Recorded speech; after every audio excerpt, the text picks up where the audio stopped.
महाराष्ट्रात वकील कसे व्हावे? वकील होणं हा फक्त एक करिअरचा पर्याय नाही, तर समाजात न्याय प्रस्थापित करण्यासाठी मिळणारा एक सन्माननीय मार्ग आहे. भारताचा इतिहास पाहिला तर महात्मा गांधी असतील, डॉक्टर बाबासाहेब आंबेडकर असतील, पंडित जवाहरलाल नेहरू असतील, यांसारखे थोर नेते वकील होते. यावरून लक्षात येतं की वकिली हा फक्त पेशा नाही, तर समाज परिवर्तनाचं एक साधन आहे. चला तर मग आज आपण 12वी नंतर आणि पदवीनंतर वकील कसे व्हावे याची प्रक्रिया स्टेप बाय स्टेप बघूया. सर्वप्रथम पात्रतेबद्दल बोलूया. वकील होण्यासाठी तुम्हाला LLB ही पदवी घ्यावी लागते. ही पदवी तुम्हाला दोन प्रकारे घेता येते. जर तुम्ही 12वी पूर्ण केली असेल तर तुम्ही थेट 5 वर्षाचा LLB चा कोर्स करू शकता. आणि जर तुम्ही BA, BCom, BSc यांसारखी पदवी पूर्ण केली असेल तर तुम्हाला 3 वर्षाचा LLB चा कोर्स करण्याची संधी मिळते. म्हणजेच 12वी नंतर थेट आणि पदवीनंतर दोन्ही मार्ग खुले आहेत. महाराष्ट्रात LLB ला प्रवेश घेण्यासाठी तुम्हाला CET परीक्षा द्यावी लागते. ही CET ची परीक्षा तुम्हाला 5 वर्षाच्या LLB साठी CET आणि काही कॉलेजेसमध्ये क्लॅट परीक्षाही लागू होते. तर 3 वर्षाच्या LLB साठी महाराष्ट्र CET परीक्षा असते. या परीक्षेत इंग्रजी, लॉजिकल रिझनिंग, जनरल नॉलेज आणि कायद्याशी संबंधित मूलभूत प्रश्न विचारले जातात. आता तुम्ही एकदा प्रवेश मिळाला की पुढची पायरी म्हणजे LLB अभ्यासक्रम. यात तुम्ही संविधान कायदा, फौजदारी कायदे, दिवाणी कायदे, करार कायदा, कौटुंबिक कायदा, कंपनी कायदा, आंतरराष्ट्रीय कायदा असे अनेक विषय शिकता.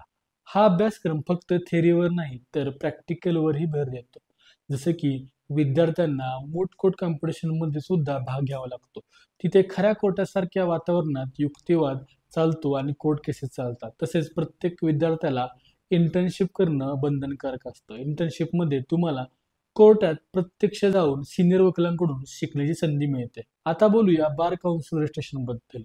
तुम्ही LLB चे शिक्षण पूर्ण झाल्यावर प्रत्येक विद्यार्थ्याला बार काउन्सिल ऑफ महाराष्ट्र आणि गोवामध्ये नोंदणी करावी लागते. नोंदणीसाठी तुम्हाला LLB चे मार्कशीट, आधार कार्ड, फोटो अशी कागदपत्रे द्यावी लागतात. नोंदणी झाल्यावर तुम्हाला सनद मिळते. म्हणजे तुम्हाला वकिली करण्याची परवानगी मिळते. त्यानंतर तुम्हाला AAB ची परीक्षा द्यावी लागते. म्हणजे ऑल इंडिया बार एक्झामिनेशन ची परीक्षा तुम्हाला पास करावी लागते. यामध्ये तुम्ही जर जनरल आणि OBC कॅटेगरीमध्ये असाल तर एकूण 85% मार्क तुम्हाला AAB च्या एक्झाम मध्ये पास होण्यासाठी पाडावे लागतात. जर तुम्ही SC, ST आणि अपंग विद्यार्थी असाल तर तुम्हाला 40% मार्क पाडावे लागतात. परीक्षा पास झाल्यावर तुम्हाला भारतात कुठेही वकिली करण्याचा अधिकार मिळतो. सनद मिळाल्यानंतर वकिलीचे वेगवेगळे मार्ग आहेत. काही जण डिस्ट्रिक्ट कोर्टात प्रॅक्टिस सुरू करतात, तर काही जण हायकोर्टात सिनियर वकिलांच्या मार्गदर्शनाखाली काम करतात. काही काळानंतर अनुभव वाढल्यावर तुम्ही स्वतःचं ऑफिस सुरू करू शकता. वकिलींमध्ये स्पेशलायझेशन सुद्धा खूप महत्त्वाचं आहे. काही जण क्रिमिनल लॉ, काही जण सिव्हिल लॉ, तर काही जण कॉर्पोरेट, टॅक्सेशन, लेबर आणि फॅमिली लॉ मध्ये तज्ज्ञ होतात. समाजाच्या गरजेनुसार स्वतःच्या आवडीप्रमाणे तुम्ही तुमचे क्षेत्र निवडू शकता.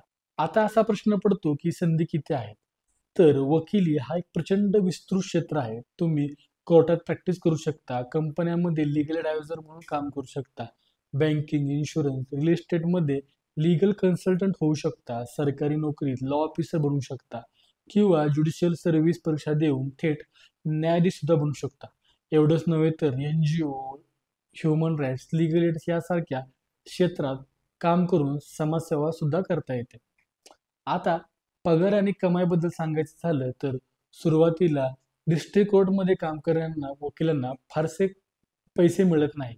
पण अनुभव वाढल्यावर, क्लायंट बेस तयार झाल्यावर फी लाखोंमध्ये पोहोचू शकते. कॉर्पोरेट सेक्टरमध्ये सुरुवातीला चांगला पगार मिळू शकतो. म्हणजेच वकिलीमध्ये सुरुवातीला थोडा स्ट्रगल असू शकतो, पण आपला बेस निर्माण झाल्यानंतर आपली कमाई चांगल्या प्रकारे होऊ शकते. वकिली करताना काही आव्हाने नक्कीच आहेत. सुरुवातीला केस मिळणं कठीण असतं. क्लायंटचा विश्वास जिंकणं, न्यायालयात तर्कशुद्ध युक्तिवाद करणं, सतत कायद्याचे बदल अपडेट ठेवणं ही मोठी जबाबदारी असते. पण याच आव्हानांमुळे वकिली रोमांचक बनते. एक यशस्वी वकील होण्यासाठी उत्तम संवादन कौशल्य, लेखन कौशल्य, तर्कशक्ती आणि न्यायासाठी प्रामाणिकपणा या गुणांची गरज असते. शेवटी वकील हा फक्त एक पेशा नाही तर समाजाला न्याय देण्याचे लोकांना मदत करण्याचे आणि सत्तेसाठी उभं राहण्याचे एक साधन आहे. जर तुम्ही संयम बाळगला, मेहनत घेतली, प्रामाणिकपणे काम केलं तर वकील म्हणून तुम्ही समाजात मोठं स्थान मिळवू शकता.